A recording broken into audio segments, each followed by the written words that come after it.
All right, so welcome aboard, everybody.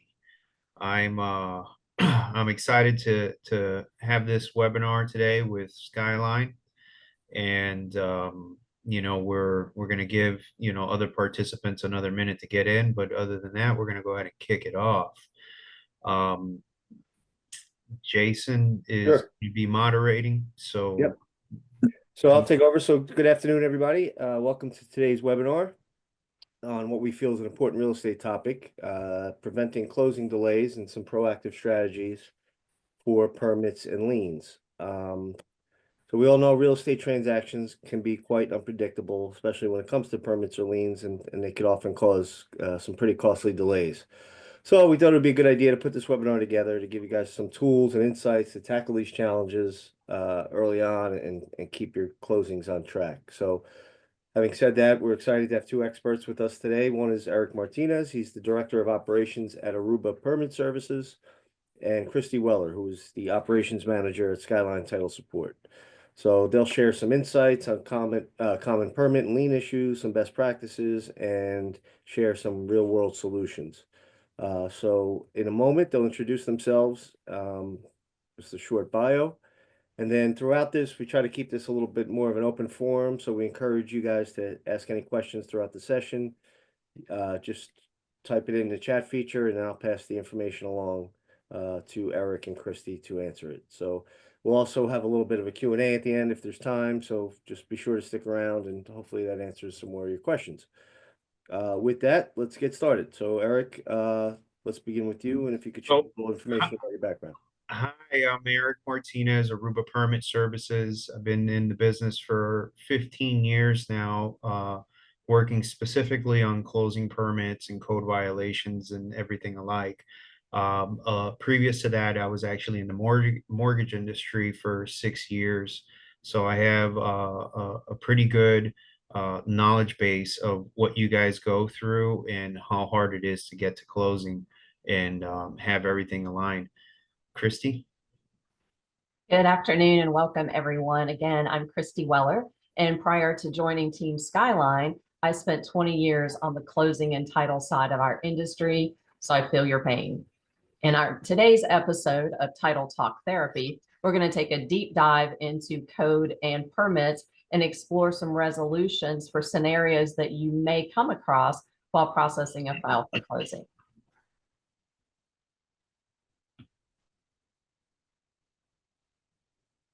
So, what you'll learn today, the most common permit and lien issues that delay real estate closings, how you're gonna, treat and proactively resolve these permits and liens, what you can do to find these issues early on and how to treat them, and then also what are the best resolutions for them.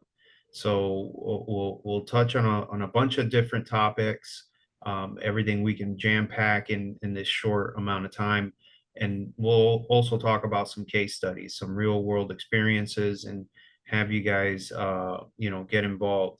And I want to really, remind everyone, no, there's no question that, that you should not ask. If you have a question, just go ahead and ask it. This is going to be an open dialogue. We may get a little bit off topic and not really follow what's on, in our screen, but that's only because we want to be able to address all your questions and your concerns. So, with that being said, let's take it away. So, We all know that a delay can be costly, and no one wants a closing to be delayed by. We want to try to save the deal as much as we possibly can and either close on or before that contract and closing date. Buyers have movers scheduled, sellers have movers scheduled. There are other closings that could be contingent upon meeting a contract closing date. So we all want to get that municipal lien search ordered as quickly as possible. And as soon as it comes across your desk, review it. And if you see one of our searches with that beautiful summary and those big red marks when it says that there's a permit issue or a code issue, take a look at those right away. And you may need to engage the expertise of Eric's group to walk you through resolving some of the issues, such as an open permit, an expired permit. We've got a citation that's been issued for not cutting a grass, but we're still within the 30-day window for the seller to get that resolved. And of course, then it's all hands on deck. Let's go and take care of the matter so that all parties can come to the closing table on the agreed date and everyone's happy. That's Eric, right. I was going to say, can you walk us through some of Absolutely. resolving those issues? Absolutely. So the key thing is we want to avoid any, legal repercussion and any financial risk for both buyer and seller, right? Because if they end up losing, then you guys lose too as a business, and that's never good for your reputation. That's never good for, repeat business. And what you want to be is the powerhouse and the person that they're going to come to that has all the answers and the knowledge base in order to resolve their issues. Because what I find is a lot of times the realtor, the buyer or the seller, or another interested party, falls back on the title company or the title attorney to resolve these issues when technically it's not really your issue to resolve. So what happens when you find yourself in that scenario? You find yourself doing more than what you were originally hired to do, and your lack of experience in construction or in municipalities is gonna delay your closing. So when you're dealing with a building department, you have a lot of red tape, that and things that you have to look out for. So one being, for example, is in the state of Florida, for me to do a change of contractor, there's a 10-day hold. 10 days. That's a big number, That is, when it and comes to, you usually have about what, 45, 60 days, sometimes even 30 if it's a quick closing to exactly. And get then things taken care of. if you've already lost the 7 or the 10-day inspection period, I don't know what it is nowadays, but the standard inspection day period, you're already behind the 8 ball week.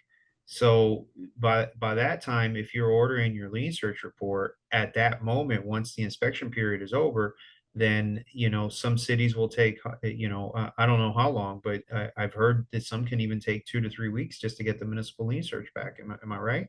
You're correct.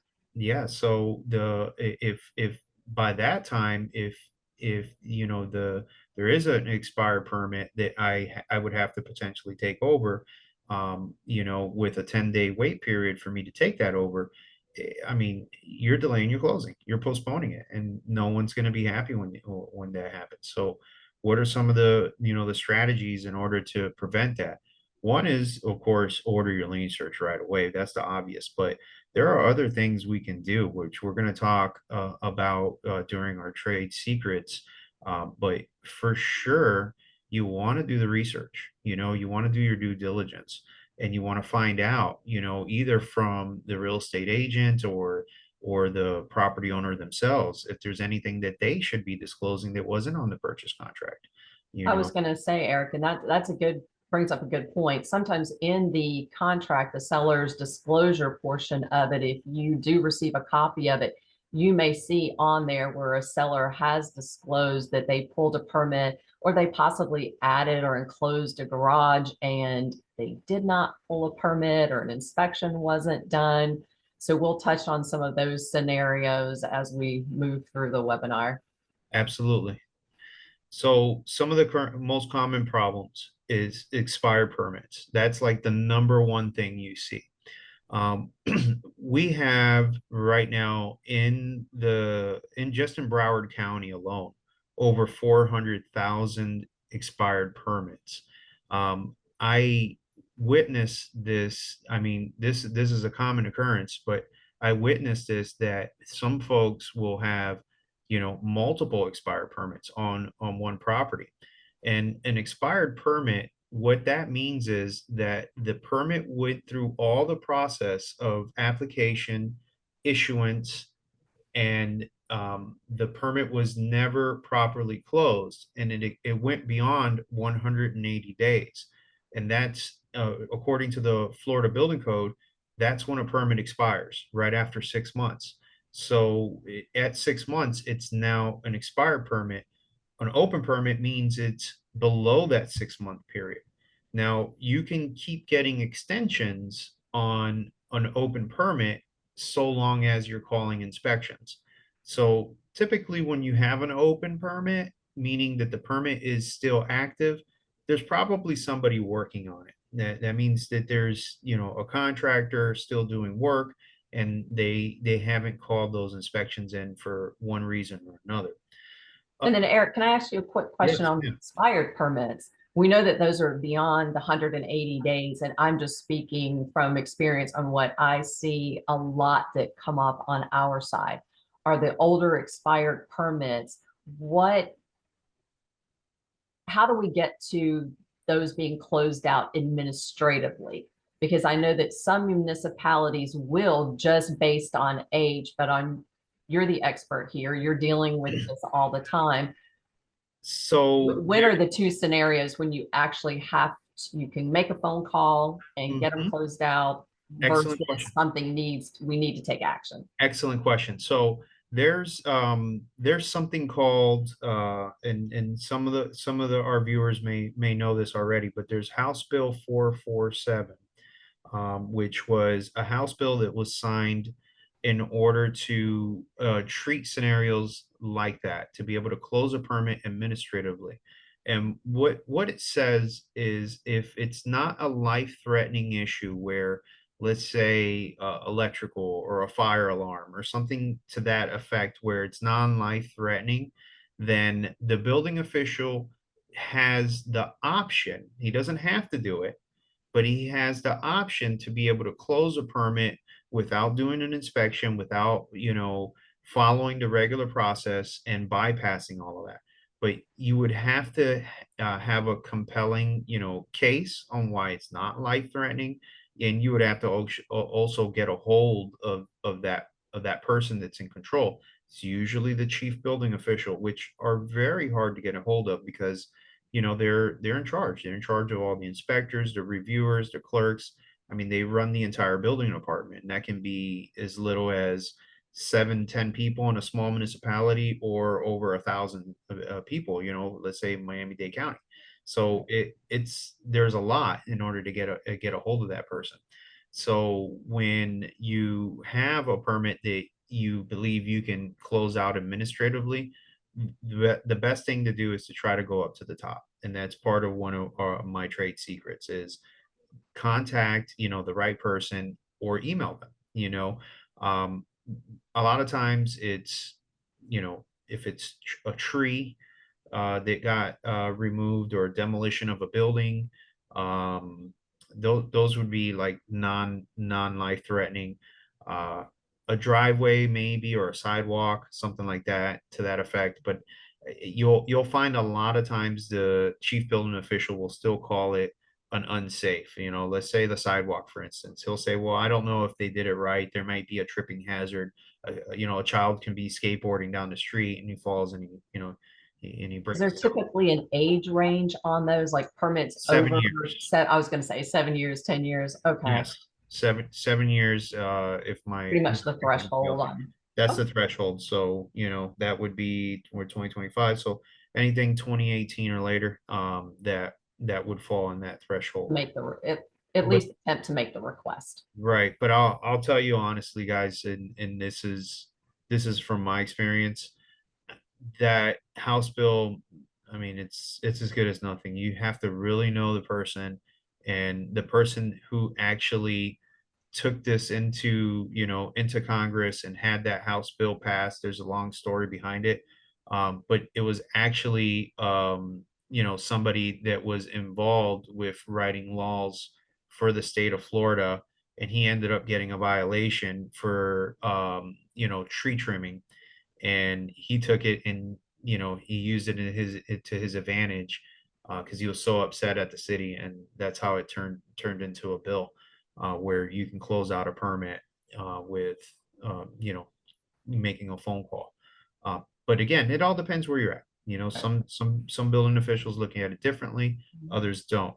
The ones that don't are usually in the bigger municipalities, and the further south you go, the more money hungry they are. It's really about money at that point, in my opinion. So But then you roll into the unpermitted work that they've gone out and done an inspection for, or a neighbor has been kind enough to call the municipality and, hey, they're building a gazebo next door without a permit. that's right. So the gazebo is a good example because a lot of folks don't know that you actually need a permit, you know, for a tiki hut, right? Those, you know, with the Seminole Indians or the Miccosukee tribe build. And technically you don't, as per Florida building code, but that's only if the Seminole Indians or the Miccosukee tribe built one. And even then, you're still required to pull a zoning, as they call it, a zoning application. They're not allowed to say permit, but the zoning application requires you to fill out a permit, and you don't pay for it because it's free, right?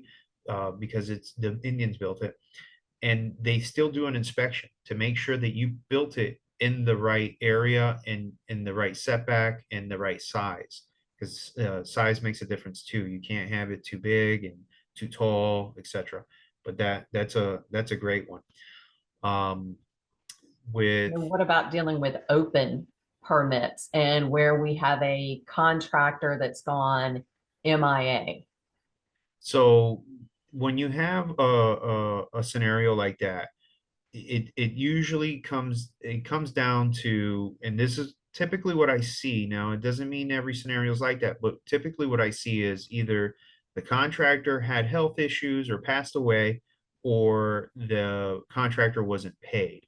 And then therefore, you know, it didn't, you know, move into the final inspection stage. And then that permit eventually becomes expired and abandoned. And the process to take over that permit, let's say for instance you were to call Aruba today, the process for us to take that over can take anywhere from 2 to 3 weeks, because there is an automatic 10-day hold in order to do a change of contractor. Not every city follows the law though. It says Florida building code, it's written in the statutes, but not every city follows that. Some cities will allow me to renew a permit in a matter of days, but you know, for a general rule of thumb, what the law says is I have to wait 10 days. But what I do is I send them a piece of mail, certified mail with the green receipt, and I fire them on paper. I say, hey, Mr. Contractor, dead or alive, doesn't matter if they're in business or not. I have to send it to the last known address. And I put, you know, hey, you got to remove all your tools out of the job site. You're no longer allowed to be there. You're not going to work on this project. If you're owed any money or anything like that, then you need to contact, you know, X person. And that letter is what legally allows me to place myself on that permit so I can continue working on it and close it. And then one of the things that is very important that you guys know is that the work has to match whatever that permit was for. So if, let's say, I'm going to use a simple example here, but let's say the permit was for a fence. If it says it's 100 linear feet of fence, there needs to be 100 linear feet of fence, not 98, not 101. And that's what the inspector is going to go and look. You know, if it says it's a chain link fence versus, you know, and you have a, let's say, a wood fence, the inspector is going to want to see a chain link fence. So it has to match. It's just not as simple as, you know, calling an inspector out there and they sign a piece of paper. So there's a little more to it, and that can get, you know, a deeper as the more complicated or complex the permit becomes. So What about your permit holes and red tags, where in my understanding of a red tag means that's basically cease and desist. You can't do anything. right. So Outward. when you have a scenario like that, the red tags is that either you were performing work without the approval from the city, without a permit, and or you were performing work with the permit, but the contractor created such a big issue, a code violation, something that's unsafe, and they shut down the job site. And I'll take it to an extreme. Let's say we're at a high rise, and the building inspector comes by, and you're failing a bunch of OSHA regulations. They can red tag you. They can shut down that job site because it's unsafe. It's an unsafe working condition. Or let's say, we're remodeling a home, and I have, all the contractor vans out there, dumpster outside, but there's no permit. That can get us shut down too. And when you have a red tag like that, those ultimately turn into fines, and then if not addressed, it can turn into a lien. And we can talk about liens shortly. We can talk about liens shortly. And I was going to say, and then here at Skyline, we do offer zoning letters. That is one of the services that we provide, which, and I'll let you go into a little more on that, Eric, but I know that it outlines basically how a specific property is zoned for use, meaning is it single family residence? Is it commercial? Is it mixed use? But I'll let you touch on that subject. so when you talk about zoning codes are specific to each city, to each parcel, to each property. And a zoning code can differ from one neighbor to the other, just across the street. And it can be for, commercial or residential. And I'll show you an example now. Let's say, you have a single family residence here on this part of the block, but just on the other side of the avenue, you have, multi-families. But just because there's multifamily there does not mean you could take your single family residence and turn it into a multifamily. And what would constitute that would be that you divide it in half, and now you have two kitchens, and bedrooms in each side. That means that now, and no access through the middle. So now that turned into a duplex, really. But that property may not be zoned for that. Commercially, you see this problem sometimes where a business opens up that's not allowed to be in that area. An example of that would be in a strip mall. You all of a sudden have a mechanic shop, next to a dental office. So the codes are written for a reason, and they want harmony in those codes, and they break it all up into these pieces, but it's all specific to that city. It's not Florida building code. So in order to get that information, you actually have to call the city and speak to someone in the zoning department. And it's really hard to understand those codes if you don't know what you're looking for. But it's something that we can really get, you can really get tied deeply into it if you don't know.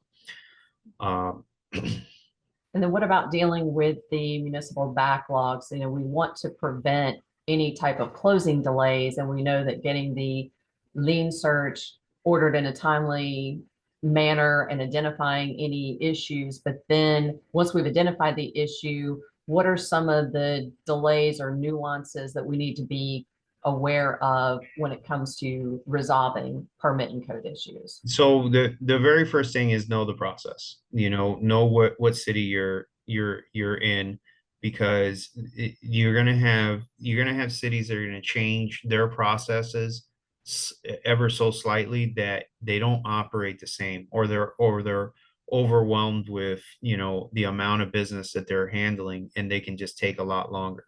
So that goes back to the importance of trying to figure out this information early hand. And assuming you don't have a lien search report to go by, then get in contact with the agents, get in contact with your seller, and find out if there's anything additional that you should be concerned about. Because a lot of times you'll find that they already have that info. They kind of know already, and it's just not in the paperwork. One of the easiest ways to do that is to just pick up the phone, call them, or go on the online site for the building department and look at their permit history if it's even available. But the best way to do it is to tackle it early on. Slow cities will kill your deals, and most of them are slow according to real estate professionals. 10 days is just too long. Let's talk about some of your experiences, real world experiences dealing with permits and title related issues when it comes to like, we're looking at like the roof. I know roofs are a big thing, impact windows, things of that nature. Right. Roofs is a huge one. Roofs almost always stops the deal, for both commercial and residential. And one of the biggest reasons why is because they can't get it insured. You know, if people want insurance. We're in a hurricane state. Excuse me, I feel a sneeze coming. But you're in a hurricane state, and the roofs take multiple layers of inspections. And if a roof was, let's say, permitted but never inspected, excuse me. Bless you. Thank you. So if the roof was permitted and never inspected, then what you'll find is that we would have to do exploratory surgery on that roof. That means cut it open, peel back the layers, have measuring tapes there, show that they tin tagged it, that they nailed it properly, that they used the right adhesive, that they used the right thickness and millimeter. I mean, it all depends on the type of roof, of course, but if it's a shingle roof, that the nail pattern is correct, and that they spread the shingles, and then didn't stack them. I mean, all of these things I would have to get certified from an engineer only to put it all back so I can get an inspection and close out that permit. But the roof ones is a big one. The impact windows is another big one, as you touched earlier. When you have problems like that, you'll find that they can't get the insurance, and then you need to act quickly. What do you do? Something I would like to say about impact windows is the stickers on the windows, and some of you probably have already gone through this, but the stickers on the windows, they actually have expiration dates. So if a customer put in, or a homeowner put in a window without a permit, and that sticker was either peeled off, or the sticker expired, that makes it a lot more difficult for me to obtain a permit for it, because I'd have to negotiate with the city in order to prove to them that that window still meets Florida building code.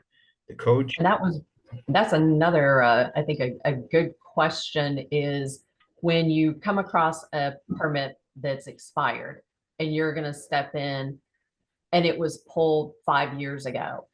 Are you grandfathered in for code that was in place, building code that was in place 5 years ago, or do you now have to bring it up to current code?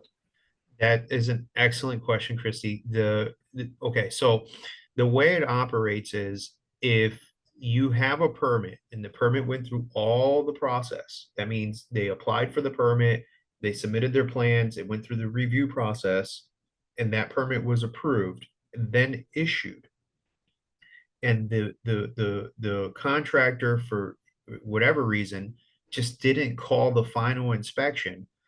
The city will allow me to recall that last inspection and pick up where we left off at 5 years ago, then therefore being grandfathered in to the code 5 years ago. But That's best case scenario when it comes to property under contract. Let's twist this one a little bit, because everyone believes that everything is grandfathered in. I mean, when I have these conversations with folks, and they'll say, that shed has been there 25 years. I have the survey from when my grandpa, bought it, and they'll, they're like, it's grandfathered in. No, it's not, because you never had a permit to begin with. And the reason it's not grandfathered in is, when I go to apply for that permit, let's use those windows again, for instance, I have to use everything in my paperwork that shows today's code. They're not going to review it in a code that happened 25 years ago. You know, that's it. The code books, that they've already thrown those away. And since the code in Florida changes every 3 years, it's always being updated. So you you risk, when you do work without permits, you risk that they change the code, and then the work that you have completed in that property is obsolete. I have a customer right now that put in an air conditioning last year. The code just changed. The new air conditioning refrigerant is, it's a different type of refrigerant. It's now flammable. It's similar to propane. So if any of you are changing your ACs, you know, They end up with heat. well, no, I mean, I'm just kidding. You said it's the way they flammable. do it now, right? So, but what's happening is, they changed their AC, and in this particular city, they would not negotiate with me. They wouldn't allow it. They said it's not code, it's not energy efficient with today's energy codes, yada yada. Anyways, at the end of the day, it ended up being an $8,000 AC replacement when he just spent about, I think it was like $5,600 over a year ago. You know, oh, because those ACs are more expensive, by the way, because of the, you know, the code implications. Now they cost a lot more to manufacture, and the refrigerant costs a lot more, you know, to charge them. So, but that's what happens when you don't have work that's grandfathered in. They can make you remove it or replace it, or demolish it altogether. And it happened to this customer of mine. Too bad it wasn't in a different, you know, city, but you know, that's what happens. It's up to that municipality to decide. Um, uh, Going back to the slide here, jurisdiction, permits that are out of jurisdiction. This really is for my Miami crew and Palm Beach. A lot of Palm Beach too is out of jurisdiction, but mainly in Miami. Dade County had jurisdiction over a lot of permits that are now under, let's say, Miami Gardens, or Cutler Ridge or Cutler Bay. And what happened is that when you guys are ordering these lien search reports, they're still reporting that there's an open or expired permit with Miami-Dade County. But Miami-Dade County says, it's not my problem. It's out of jurisdiction. I can't do anything about it. Call Miami Gardens. Miami Gardens says, we don't have a permit. I don't know what you're talking about. Call Miami-Dade County. That permit belongs to them. And you get tagged in this, you know, in this ping pong match of what do you do? So what we figured out was the best way to do this, and it happens every time now, is we pull a brand new permit for the work that was allegedly completed back when Miami-Dade County had jurisdiction for it, and we provide that proof once it's closed out with, let's say, Miami Gardens. We provide that proof to Miami-Dade County, and that becomes a superseding permit, and that's how you're able to close out the permit. So technically, you're pulling a second permit in order to close out the other permit. But And that's how you're fixing title in that situation, or curing the issue with. yeah, so you kind of made it worse only to get it better, you know? So, and that's a killer one. That one's hard to explain for the first time when folks never had that issue. And I tell them, listen, this is what you have to do. Aventura has a gazillion of those. The city of Aventura, they're mainly flooring permits, but they have a lot. You know, I get that call, I mean, day and night. It's every time someone says Aventura, I'm like, what is it, a flooring permit? Oh, how did you know? But I don't know Yeah. why. Yeah, that's a funny one. But I that's was gonna say, we've touched on the permit section side of things, and we know that those aren't necessarily a cloud on title, but they are things that, you know, buyers want to know about, and they don't want to take, you know, a property subject to something that they're going to find out in the future that they have to clean up. When would an expired permit or an open permit become a citation that then in turn could become a lien with accruing fines on title? Yes, that is another great question. So it really does depend on the city you're in. So I'm going to use Fort Lauderdale, for example. Fort Lauderdale right now is issuing violations to those that have expired permits, and it's really a revenue source for them, because for us to renew the permit, we have to, pay a fee and call the inspection and pay another fee, and it just becomes an area for the city to produce revenue. But at the same time, if, let's say, the expired permit, you do get a violation, that can potentially start turning into a daily fine, and it'll accrue enough fines to where they lien the property. And if that happens, then you fall in a predicament where you have to go through, the process of applying to get the lien released. A lot of times they're not going to release the lien unless the violation is complied. And if the violation, takes, let's say, a month to comply, you still have to wait for that magistrate or that hearing to come up, because it doesn't happen every week or every, or every month. Sometimes it happens every quarter. So that particular file, that can be a 6-month project. You never know, because if by the time you close out your violation and then you go through the application process to try to have the lien waived or reduced or released, it can eat up a significant amount of time before you go back to the code hearing to, plead your case on why they should reduce the fines. So that leads me to, to a certain point where you have to be, you kind of have to use common sense on some of these liens. If the lien is small enough, let's say it's a $5,000 lien or a $10,000 lien, and you have a 700 or $800,000 property, which it seems like all the properties here in Florida are now worth that. But the chances are it's probably best just to pay the lien and get the lien released.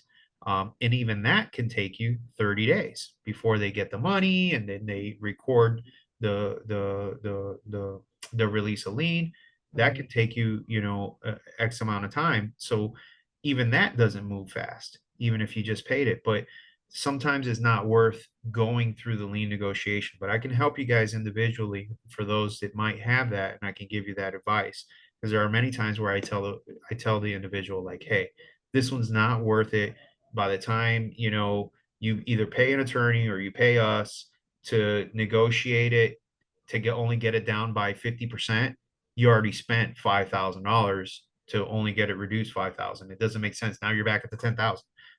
So you want to, we want to use common sense on that. I think we have a question from the crowd. Yes, someone was inquiring about interior renovations. Interior renovations. Okay, so this one is this one's a touchy-feely subject, especially for those that are, and I'm Latino, I could say it. Those from my Miami crew, we feel like if it's inside our house, we could do whatever we want. I can knock down walls, I can replace my kitchen cabinets, I can add an extra toilet and do all this stuff. But You've been binge watching too much HGTV is what you're saying. that's exactly it. But the reality is, I've done this. I did before I knew what I knew now, but I've done this. I've done remodeling in my first condo. I didn't pull a single permit. But the thing that you have to know is that almost everything requires a permit. And when you do an interior renovation, you don't just have one permit. You have multiple permits. You have your building permit, you have your electrical permit, you have your mechanical permit, you have your plumbing permit.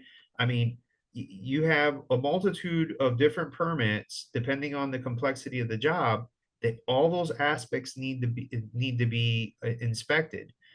So take this wall, for instance, behind me. You have drywall here, but do we know how this wall is standing? We don't know what's back there. Is it metal stud? Is it wood studs? Did they use the right screws? Did they space them out according, to code every 6 to 8 inches? I don't know that, So, and the city wants to know that. and that's what they're supposed to inspect when you do a job like that. So interior renovations, a lot of times when folks get caught for doing work without permits for interior renovations, it's either because they had a dumpster on site, or they, bulk pickup came by and they saw all the kitchen cabinets and the toilet laying out front, or a neighbor called. A lot of times it's a neighbor. Oh, and just about, I want to add something on that.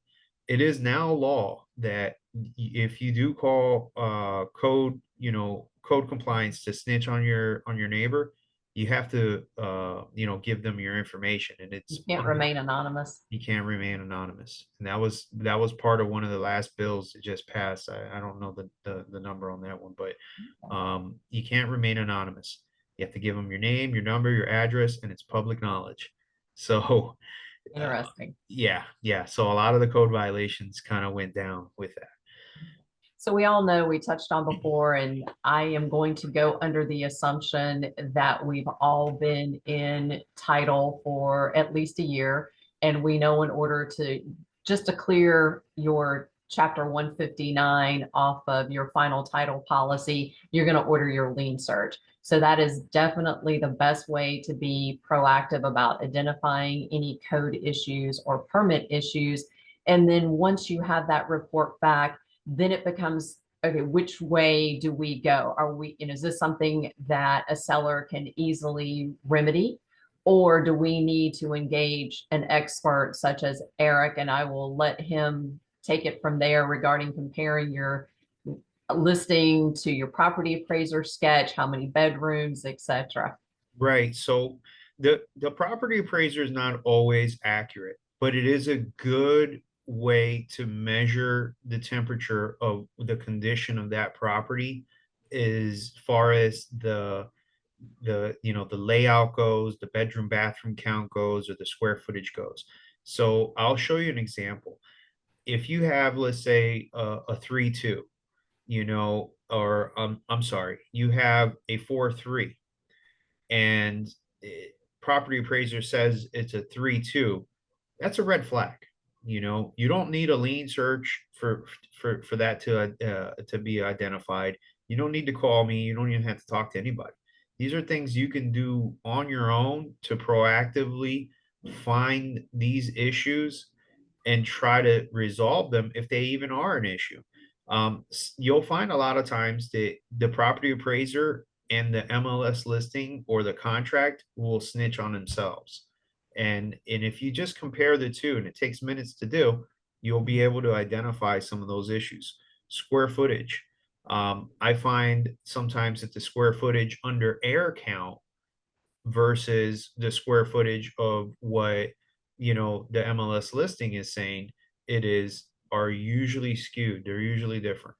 I was going to say, I know if they close in a garage, you're going to gain about what, 600 square feet, give or take, depending on the size of the garage. Yeah, a double wide, a double car garage will get you close to that.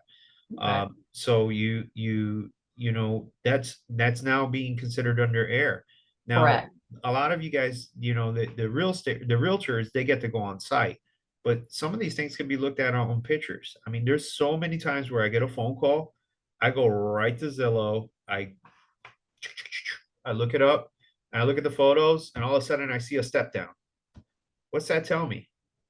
It tells me that somebody enclosed something that was probably an exterior space at one point. Now, I'm not talking about the sunken living rooms. I'm talking about Patios, carports, bedroom, garages. a den, wherever you see a bed or a couch there, you know what I'm saying? It's like, okay, this is, or an office, okay, this was probably an exterior space. Now, FEMA, this is a federal code. This is for all the United States. There's FEMA flood regulations in regards to that, but it plays a huge role down here in Florida.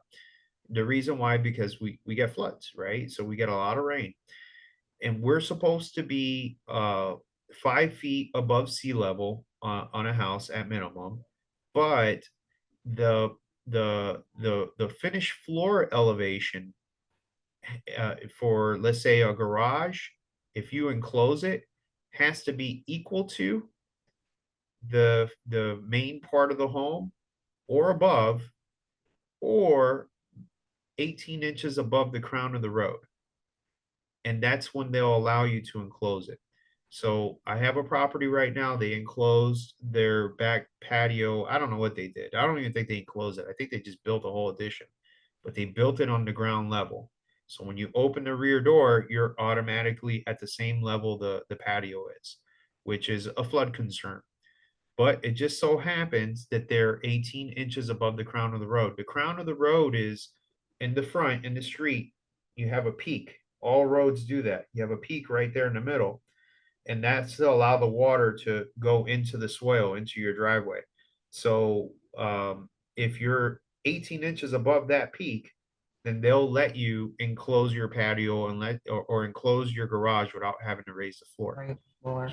And then I think we touched on before, another proactively is when you get that contract in hand is flip through it and see if there's anything in there that a seller may have disclosed as to ongoing work or something that was recently, like they're in the process of installing a new AC or anything that could, if not inspected and closed out prior to your closing date, could delay your closing. Right. And make sure that the contractor, you know, that those things are moving along, that the contractor's still engaged and that everything is on track to be closed out prior to closing. So, yeah, absolutely. And just to touch on one of the last bullet points there is the reoccupancy certificates. A lot of the folks in the Miami area are seeing this. It's a common thing, but it really ties into, being familiar with your municipal ordinances. The more you know about that city and what their local code is, the more it's going to help you. So taking good notes from these learning experiences or calling ahead to find out if they have, particular requirements for the sale of a property, is good practice. And for those that don't know what a reoccupancy certificate is there are cities that are requiring that before you can transfer title, you can make the sale and do a close on that closing. The city has to go to the property and inspect it, and they're looking specifically for code violations, and they force it down you, and you have to pay for that too, by the way. But that's part of a reoccupancy certificate. Yes, sir. Someone in the audience had asked, they were on our website recently. Christy, this is for you, and they saw that Skyline offers fast track for municipal lien searches, but just in Florida. What is that product and where is it available? I could answer the availability part is 100% in Florida. In fact, Yes. on our municipal lien search page, we have a fast track map. Yes, we do have an interactive map. So if you've got a quick closing or you have a buyer or seller that would like to get their municipal lien search back right away because they think they may have some issues that need to be addressed, or if a seller has a property that's, even pre-marketing before it goes on the market, our fast track product is a mix. It's a combination of onlines, verbals, and actual responses, and we guarantee that turnaround time anywhere from 3 hours to no more than 48 hours. And we do have an interactive map on our website, so you can click on the county. If you go to Broward County, then you can click on Fort Lauderdale. You can narrow it down by the municipality and see if it is available. But this is a new product that we have rolled out, new service, and are absolutely getting so much positive feedback about it, just based on the fact that we all run into those quick closings or the situations where someone wants to know if there's something that's out there against their property prior to putting it on the market. That's So feel free to reach out if you need some more information or any additional want to talk about it. My number will be on here at the end, or you can feel free to email me any questions. Okay, Kim had a question. Is there a list? This goes back to the previous slide. Is there a list of counties/cities that do reoccupancy certificates? I do have that, which if I can get, Kim, if I can get your email address, I will send it over to you. And Eric, correct me if I am wrong. My experience is it's only Miami-Dade. Miami-Dade is the only place I know of right now. Okay. And I There, do have a list of those cities in Miami-Dade. there is talks of Pompano and Miramar getting into that. It's something we didn't talk about today, but you guys can reach me out individually. Is the Airbnbs. That's a big one now with the Correct. inspections for that.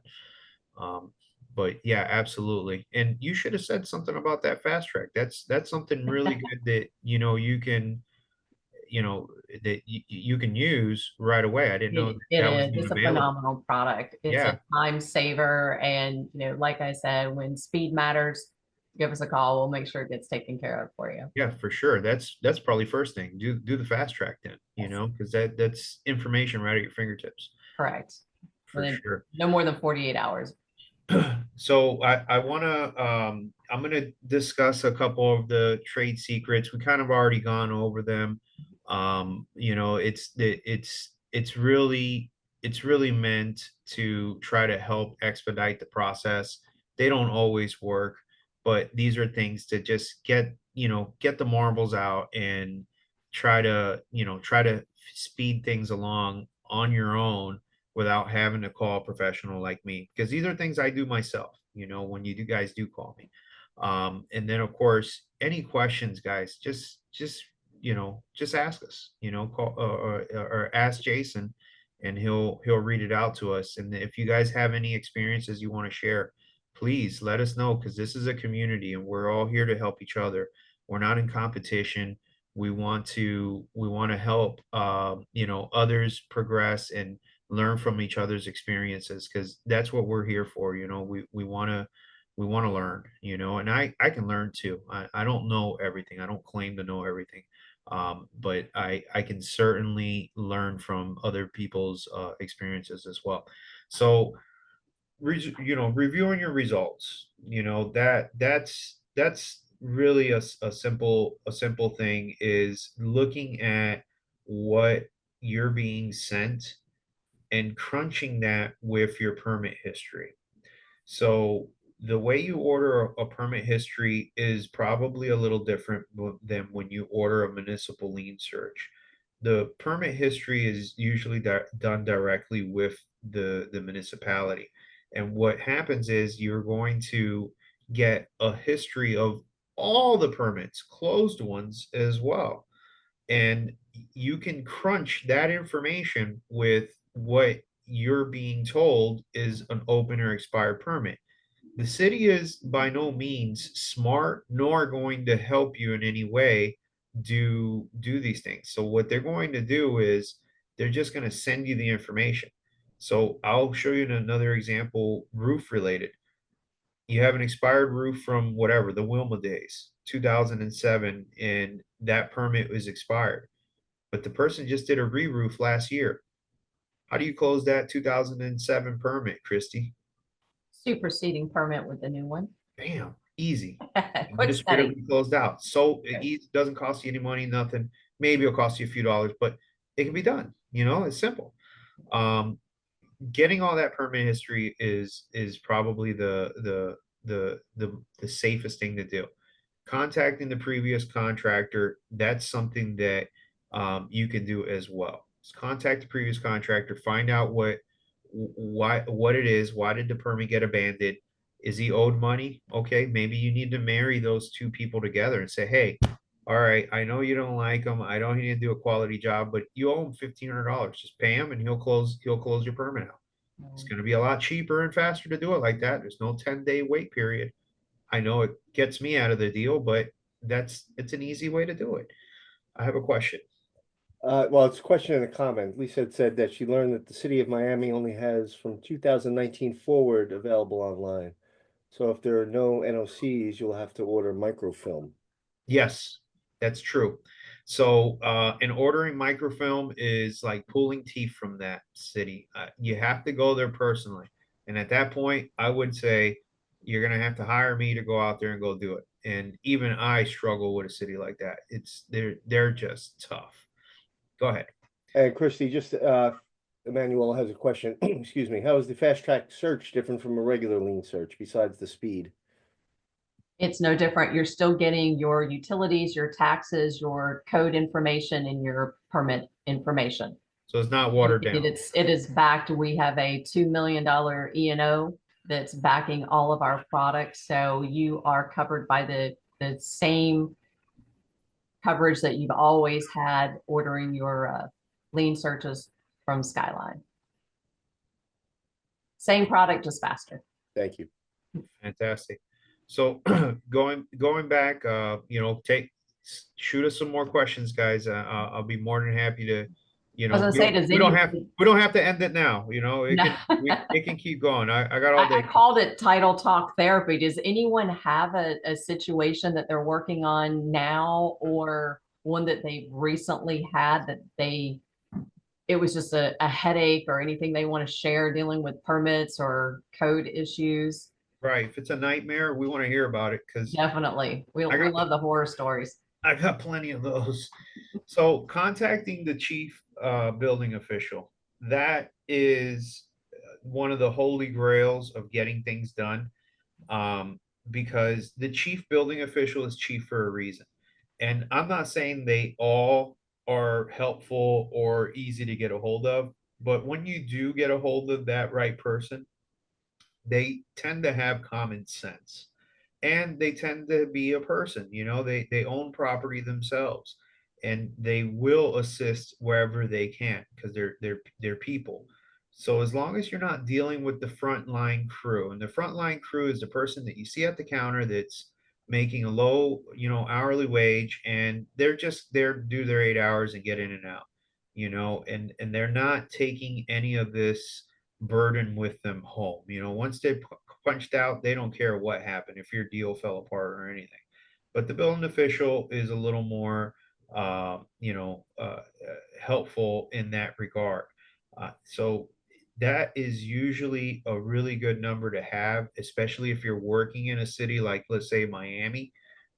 You want to have a good relationship with that person, because they can certainly help you and speed the process, and that's something that I tend to always go to is, okay, if it's a common sense thing that I can close or have a good explanation of it on why it needs to be sped up or expedited, then I'll go to the building official. Now I don't come to them with every single thing because remember, I work in these cities day in day out, so I don't want to bug them on on every single little detail. I got to get them good things that where they feel good too, that they did something in the community. And I commend them for that.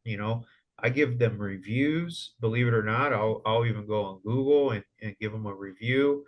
I've sent I've sent Twitter messages out like, hey, I love this building official the city got. He helped me out big times and I get a thank you. And guess what? His superiors see that too. So I make sure that my voice is heard through a way that is going to humble them and know that we're thankful that they're doing that job. And like you said, I mean, they typically live in that jurisdiction, that municipality, and they're vested in the community. And if it's, especially if it's cleaning up a property, a derelict property, and bringing it into compliance, it's great for Absolutely. the neighborhood and the area. Absolutely. Guys, if there's questions we didn't answer or a topic we didn't talk about, and you want me to elaborate, or you want to just have a phone call one-on-one after this, because my calendar is cleared up just for the rest of the day because of the webinar. So feel free, give me a call, send me an email. I'll tell you a little bit about Aruba. Aruba's actually been around for 32 years. The company started off as Aruba Construction and Roofing. And 15 years ago, when I walked in, I came in with the idea that, we can actually make a living closing permits and violations. And here I am today, only working on that. But by default, we're a contractor. We're a licensed GC, we're a licensed roofer, and we have the know-how, we have the tools, we have the subs that can help us. I have electricians, I have mechanical contractors. I mean, you name it, seawall, roofing. anything that is involved in the construction industry, we can do. And I can help you with that. And if I don't have the answer, I will certainly find the answer.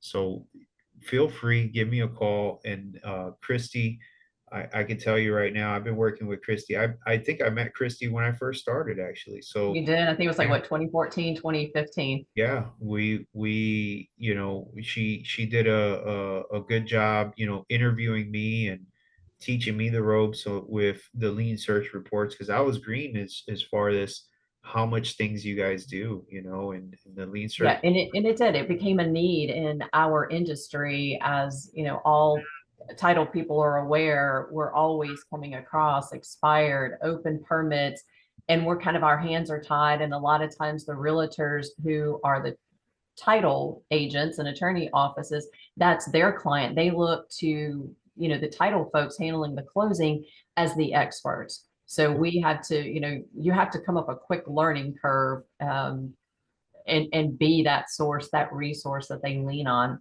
And Right. that's why, like I said, services, you know, such as ours, I can't say enough about Team Skyline. Well, And then, you know, and working hand in hand and being able to refer folks over to Aruba when they need that extra help, when and it's a complex problem, or they just need advice. Like you said, Eric, hey, you know, is it even worth it? Would it be better just to pay whatever the amount is and move on to closing? Of course, ultimately that's a seller's decision, but based on your experience, if people seek your advice, you can let them know what your experience has been. absolutely. Well, I think time's up. Again, thank you, everybody. Call us. We'll be more than happy to help. And again, it's more about educating ourselves and helping out the community than it is to, you know, selling a product or a service. It just comes hand in hand. So we can help and we could close some deals, and that's what we need to do. We want to help you guys. So give us a call, and you know, thank you again, Christy, Jason. You guys are the best. I really do. I Thank really you. appreciate Yeah, Thank you thank for you. joining us Appreciate it. today.